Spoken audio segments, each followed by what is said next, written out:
Quer começar 2021 com o pé direito? Dá uma olhada aqui nas premiações que eu já recebi de diversas plataformas de afiliados. E dá uma olhada aqui também no meu resultado dos últimos 30 dias. Olha aqui, ó. Mais de 100 mil disponível pra mim. E eu quero te ensinar como que eu faço isso. Então clica no link aqui embaixo e vem comigo que eu vou te mostrar como que eu faço. Opa galera, eu me chamo Yuri Ribeiro e falo daqui de Minas Gerais. Eu vim aqui te mostrar o meu resultado nos últimos 2 meses.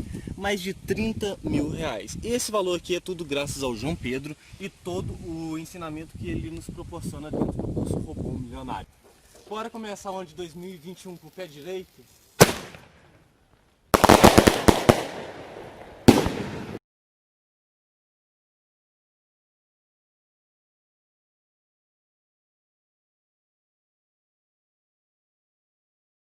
Para enfrentar talvez aquele que seja o favorito entre os quatro ao título da Libertadores. Boa noite, Léo. Tudo bem, Paulo? Boa noite. Boa noite para os companheiros também. Um feliz ano novo para todos. Que seja um ótimo 2021. Vamos juntos. Sabe o carro que vem acelerando forte na pista e de repente o tanque entra na reserva, começa a engasgar? Para mim é claro que aconteceu isso com o Palmeiras. Bastante evidente. Claro que a analogia não é completa, porque tem o fator Covid, tem as questões específicas do calendário do futebol, mas a questão é saber se deu para encher o tanque ou se pelo menos deu para colocar aquele vintão ali no fim do mês só para você andar mais um pouquinho. Porque o fato é que as energias do Palmeiras me pareciam em esgotamento. Então essa pausa, ainda que breve no final do ano, se tiver ajudado o Palmeiras a recobrar um pouco dessas energias, já vai ser bastante importante. Tô na mesma pegada do Jean em relação a considerar o River o time a ser batido na Libertadores. Quando a Libertadores chegou ao mata-mata, e cada vez mais ela vai ser um assunto de brasileiros e argentinos, não só porque eles têm 200 vagas, mas porque a disparidade financeira e técnica ela é cada vez maior. Então a gente vai ter um cenário frequente, e normalmente com Boca e River. Então a gente vai ter quase assim, o fato, semifinal de Libertadores, é aquele dia que você acorda. Para o torcedor do Boca e do River, isso vai ser uma rotina. Esses times vão eventualmente ficar fora de uma semifinal, mas eles vão estar em quarta de final, em semifinal, em final, frequentemente. Me parece bem claro esse desenho de Libertadores para os próximos anos. Então não tem um nervosismo fora do padrão. Quando chegou ao mata-mata, me parecia claro que você tinha o Flamengo, pelo seu elenco descomunal, fora dos padrões sul-americanos até, e o River pelo melhor trabalho em andamento da década, né? Da década recém-terminada no futebol sul-americano e capaz de se reinventar, de perder peças e continuar bem, de encontrar alternativas táticas, de mudar a maneira de jogar e continuar competitivo, essa realidade de perder peças, como citou o Zupac, o Martínez Quarta, um zagueiro de ponta que foi embora e você tem que se virar, você tem que achar alternativas dentro. Agora, não significa que seja um time sem pontos fracos, né? Os quatro têm seus pontos fracos. O próprio River talvez tenha que jogar com o Pinola no lado esquerdo. Se o Casco não tiver 100% para jogar, não se sabe, vai se saber na hora. E aí pode sofrer um pouquinho mais com velocidade por ali. No caso do Boca contra o Santos, jogar o clássico contra o River implicava em risco, e esse risco levou a perder o Campuzano, que é um jogador que protege a defesa, é o melhor 5, como eles dizem por lá, né? Mas é um jogador que vai fazer muita falta ao time do Boca Juniors. Então o Santos, que tem jogadores muito interessantes ali de meio e ataque, pode levar a perigo. Então, para mim, a principal questão em relação ao Palmeiras, mais até do que em relação ao Santos, mas também o quanto que esse intervalo, ainda que pequeno, importante, ajudou. Porque o calendário brasileiro e argentino, eles nunca estiveram tão diferentes, né? Os times argentinos estão num torneio de transição. O campeonato mudou para o calendário solar, né? Então só vai ter campeonato argentino lá na frente, né? Os times estão cumprindo o contrato de TV, estão se mantendo ativos de alguma maneira, mas se não é jogo de Libertadores, eles não jogam durante a semana. Eles treinam mais, eles recuperam mais. É um cenário incomum no futebol mundial hoje que tem os times argentinos. Talvez até por isso eles tenham se permitido, dentro do cenário de rivalidade, arriscar jogadores importantes. Agora, para mim, a principal questão é o quanto, especialmente, o Palmeiras vai estar inteiro. Porque é jogo que vai ter que correr, vai ter que batalhar, vai ter que competir. Aquela semifinal perdida para o Boca mostrou que se você apaga 5 minutos num jogo desse, tchau, você não volta para o confronto. Então, concentração e a parte física tem que estar no máximo o tempo todo os dois jogos. E tem outra, né, Léo? Eu acho que assim, o Palmeiras também não está muito claro qual vai ser a estratégia, olhando para os últimos jogos do Palmeiras, porque quando o Abel chegou, né, e na transição ali do cebolismo e tudo mais, tinha aquela questão sobre, tá muito claro, o Cebola deixou pronto um time que é um time que joga no contra-ataque, que aproveita os espaços dados pelo adversário e tudo mais. Só que aquele time tinha o Wesley voando. O Wesley que foi, acho que entre todos os atacantes do Palmeiras, olhando para os momentos em que eles jogaram, talvez aquele que entregou mais no curto período em que esteve à disposição. Ele era o melhor atacante do Palmeiras naquele momento e não está mais disponível na temporada. Aí o Palmeiras perdeu o Wesley, passou a ter o Rony jogando como centroavante, e o Rony volta a ser uma alternativa de lado, mas não tão eficiente como a do Wesley. O Veron não está nem 100% fisicamente porque se machucou e nem jogando bem.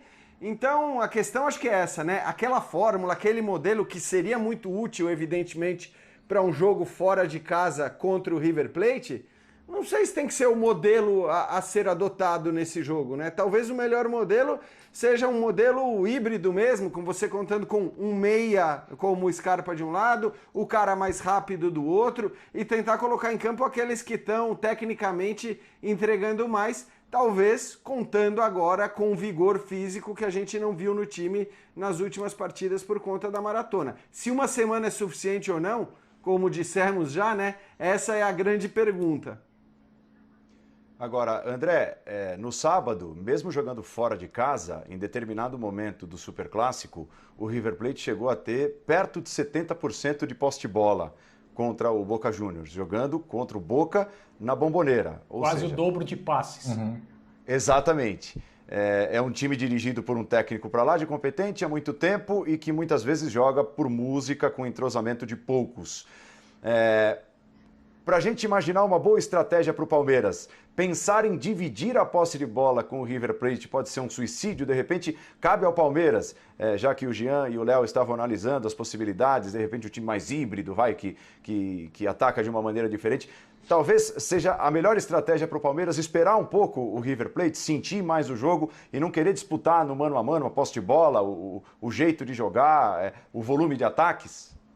Sim, eu vou ficar muito surpreso pessoalmente se a estratégia do Palmeiras não for essa. Uma estratégia de ser muito sólido defensivamente e utilizar os jogadores de velocidade que o time tem com todas as possibilidades de criar problemas, de preocupar o River Plate, de não permitir que o River chegue à intermediária do Palmeiras com tranquilidade e consiga cada vez mais pressionar, exatamente como o Galhardo costuma fazer.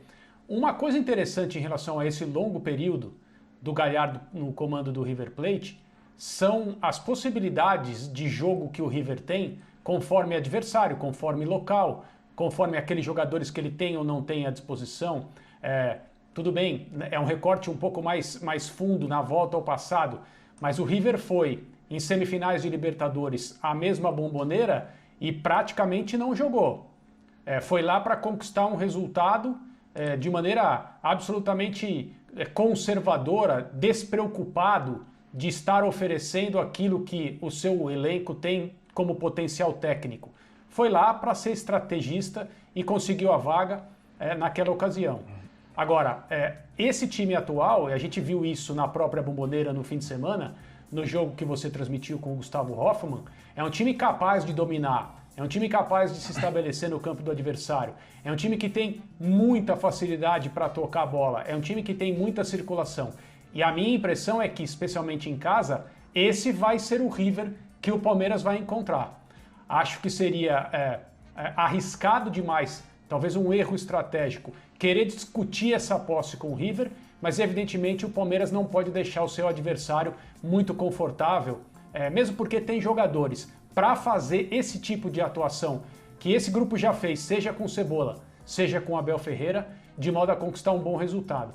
Quando eu disse, logo antes do Jean, que considerava os dois argentinos favoritos, eu fiz questão de esclarecer que eu acho que o favoritismo é pequeno. O percentual não é grande. O percentual é grande na parte física. Aí eu acho que sim. Se houver uma situação em que o estado físico dos times pode decidir alguma coisa, a minha impressão é que vai ser favoravelmente aos argentinos. Mas o Palmeiras tem todas as condições, assim como o Santos, e nós vamos falar de Boca e Santos daqui a pouco, de fazer um excelente primeiro jogo e não só conseguir que o resultado não encaminhe uma vantagem muito grande para o River Plate, mas também voltar para São Paulo em uma boa posição para se classificar. Pode passar, Zupac, de repente, por uma noite iluminada da defesa do Palmeiras, um bom resultado lá na Argentina, porque assim, Palmeiras e River têm os 2 melhores ataques entre os 4 que chegam à semifinal. São 2 ataques poderosos. O André acabou de ressaltar as qualidades que o River Plate tem para criar suas jogadas, para armar suas jogadas, e isso está escancarado. Mas, defensivamente, eu tenho a impressão de que o Palmeiras é um time talvez até mais preparado do que o River Plate, também por contar com um cara que é diferente dos outros, além de ter um belo de um goleiro, contar com um cara que é diferente dos outros, que é o Gustavo Gomes, que tem sido o melhor jogador do Palmeiras na fase boa, na fase ruim. É impressionante a regularidade do Gustavo Gomes, que é o pilar, que é o capitão, digamos assim, da defesa do Palmeiras. De repente pode passar por aí, a defesa do Palmeiras pode ser um diferencial para que nessa perna os brasileiros avancem contra o todo favorito, o River Plate? Acho que sim, Paulo, porque se a gente olha para o ano do Palmeiras, o sistema defensivo ele é o mais linear, né? O Palmeiras com o Vanderlei Luxemburgo não era um grande time, mas tinha um sistema defensivo muito sólido, ainda na época com o Felipe Melo jogando de zagueiro ao lado do Gustavo Gomes, para mim, e acho que quase todo o torcedor palmeirense concorda, o principal jogador do Palmeiras na temporada.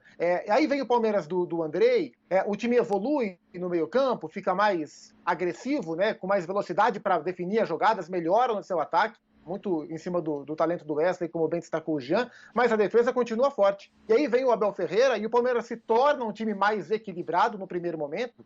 Agora tem uma queda na produção ofensiva, mas a defesa continua forte. Então a gente está falando de um sistema defensivo que é consolidado. E ele é coletivamente bom, e ele tem, pelo menos dos seus 4 defensores, mais o seu goleiro, 2 jogadores de seleção. 3, se você contar o Matias Vinha. O Everton, um dos grandes goleiros do futebol brasileiro na atualidade. Gustavo Gomes, um zagueiraço, que poderia perfeitamente estar na Europa.